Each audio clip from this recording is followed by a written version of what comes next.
The linking rings is a classic magic effect. I talked about its history in my previous video.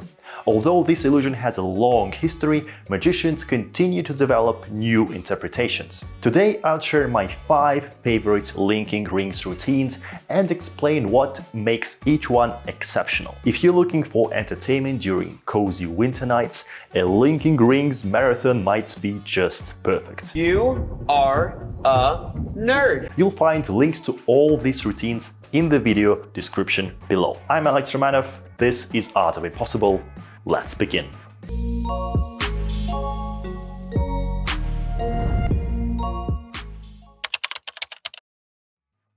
I have discovered this version recently and I was immediately impressed. True to form, Penn and Teller approach the effect with their signature style. See that there's a gap right there under my thumb that I'm just going through. Seemingly revealing the methods while at the same time keeping secret intact. Penn begins by explaining that you can buy a cheap trick with small rings where one ring has an opening. He emphasizes that this isn't the real linking rings effect. The routine then contrasts Penn demonstrating the amateur version with its obvious gimmick against Teller performing the professional version with apparently examinable rings. This presentation brilliantly establishes the distinction between simple tricks and sophisticated magic. And for magicians who know the method, the narrative becomes even more amusing. David Copperfield has tackled virtually every classical magic effect, and his interpretation of the linking rings stands out by giving the props meaningful context, which is impressive because the rings are really abstract objects. It doesn't mean anything.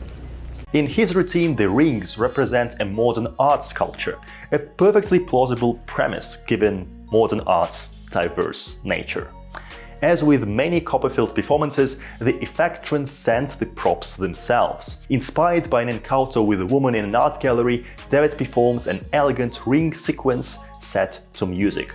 After returning the rings to their display, the woman purchases one sculpture while David buys another.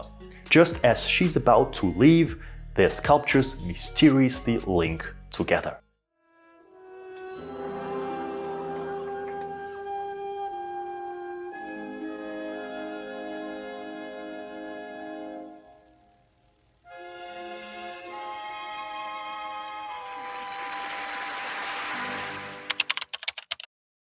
Every once in a while, someone revolutionizes a classical effect, elevating it to new heights. Ukrainian magician Victor Voitko achieved this by making the rings levitate. The technical complexity of this illusion must have been immense, yet the result is truly magical.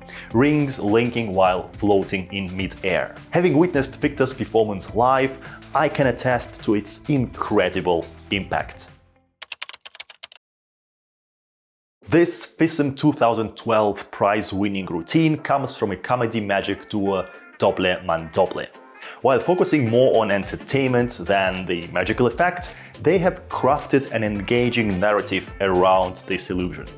The routine follows a familiar comedy magic format, featuring a serious, overly dramatic magician and his awkward assistant. While this dynamic could easily become heavy-handed and overplayed, they have struck the perfect balance, creating a delightful piece of theatrical comedy magic. I highly recommend watching it.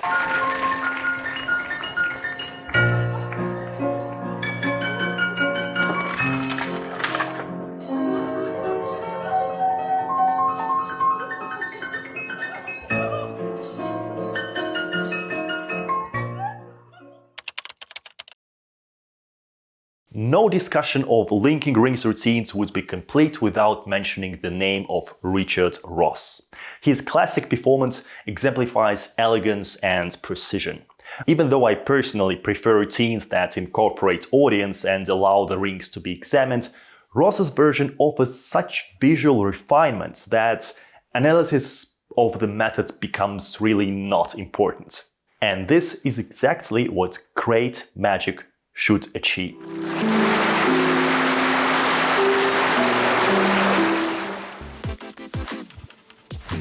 And this concludes my brief selection of the linking rings routines. I will leave the links to full videos in the description under this video. Of course, I am not suggesting that these routines are the best of the best, because there are countless other talented performers who have created their own remarkable variations.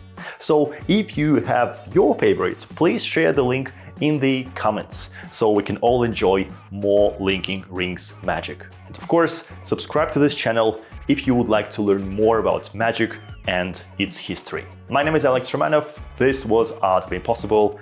I will see you next time.